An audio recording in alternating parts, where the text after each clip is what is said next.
The Bedtime Story. The sun was setting over the Beast's castle. Outside, the world was snowy and cold, but inside, Belle felt quite cozy, though she wouldn't have believed it possible when she'd first arrived. Belle was enjoying her time there. She had spent the last few days outside, taking her horse Felipe on strolls and even having snowball fights with the Beast. Somehow, against all odds, Belle was coming to think of the castle as home. Belle watched through her window as the Beast walked Felipe to the stables. Pausing, he gave the horse an awkward but kind pat with his large paw. There is more to him than meets the eye, Belle thought.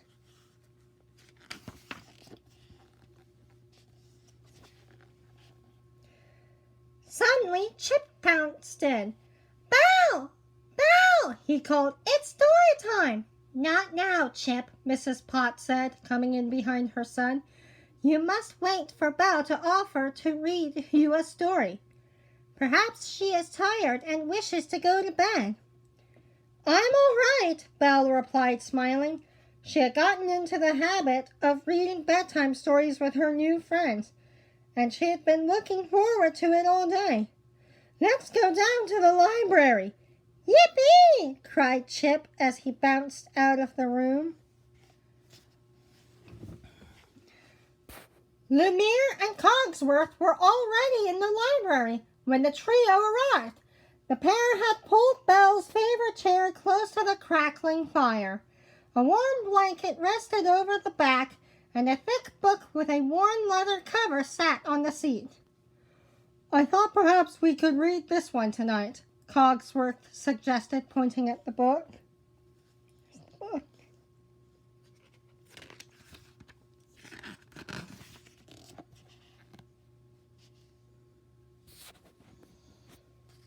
Lumiere peered at the cover. "Helmets through the ages, a detailed history of headwear," he read aloud. No. There must be some excitement, some drama, perhaps some l'amour." "Let's read an adventure story, one with big scary monsters," Chip exclaimed. "Nothing too scary, love," Mrs. Potts said gently. "You don't want to have nightmares." Belle thought for a moment, her eyes skimming through colorful spines that lined the walls around them. Everyone wanted to read something so different. How would she find a story to make everyone happy? Then Belle had an idea. "Why don't we make up our own bedtime story tonight?" she suggested. "Our own story?" Chip asked, excited. "Yes." Belle clapped her hands. "We'll go around in a circle and add each line or two. It will be fun." "A marvelous idea, dear," Mrs. Potts said. "Magnifique," Lumiere agreed. "Quite," Cogsworth added. And so the friends gathered around the fire, eager to begin.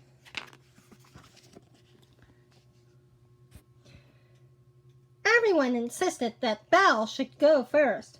"Okay," she agreed. She thought for a moment and then began. "Once upon a time, there was a knight named Sir Allard. Sir Allard was noble and brave. Wherever he went, he rode upon his trusty steed." She smiled, thinking of Felipe. "Did they fight dragons?" Chip shouted, bouncing eagerly. Belle laughed at the teacup. "Why don't you go next and tell us?" Sir Allard.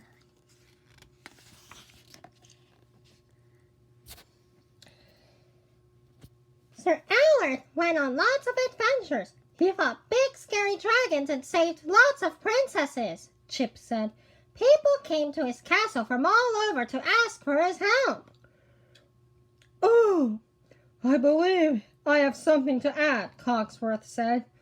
"Wonderful," Belle said encouragingly. Sir Allard's castle was the concentric variety, a vast improvement of the Motte and Bailey castle. The concentric design was a combination of the shell keep and the rectangular keep. It had many lines of defense in the form of multiple stone walls. The stone that was used was particularly interesting. Cogsworth paused as he noticed Lumiere gesturing for him to finish his part. "Well, yes, I suppose that was a few lines," Cogsworth sputtered. "You gave us great details about the setting," Belle said kindly. "Lumiere, would you like to continue?"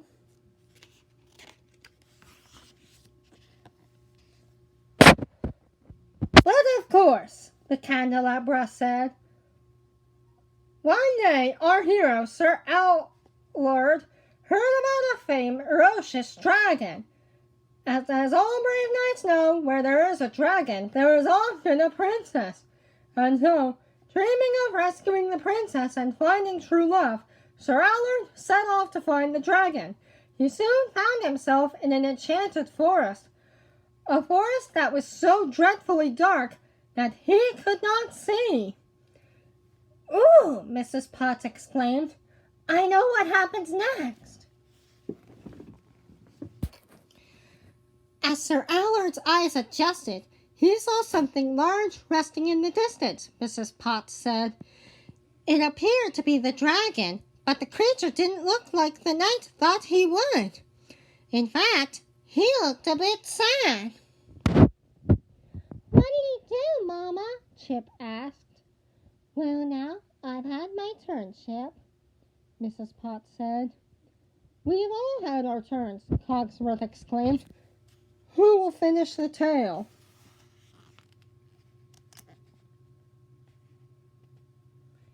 Suddenly, a call came just from outside the library door. The group turned to see the beast standing in the doorway. He had been listening to their story the whole time. "Hello," Belle called. "Would you care to come in to help us finish the story?" "No," the beast said gruffly, turning to leave. "I wouldn't know what to say." "Ah, you can do it," Lumiere said. "It's easy," Chip added. "Please," Belle said, motioning for him to sit next to her.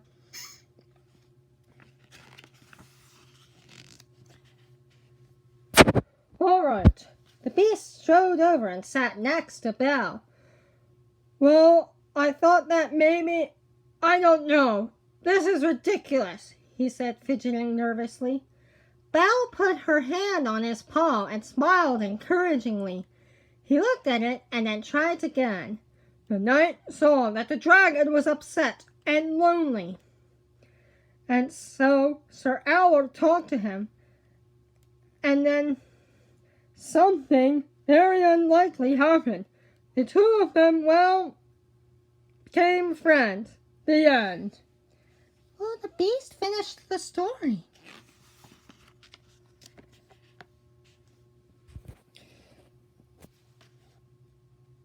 The room was quiet for a moment. Then everyone began to speak at once. "Très bien," Lumiere explained. "Splendid, sir," Cogsworth cried. "Very well done." "Indeed," Mrs. Potts said. "Yes," Belle said. "That was a wonderful bedtime story," she smiled at the beast, who seemed to keep surprising her with the most perfect ending. Like, comment, and subscribe, and I'll see you next time.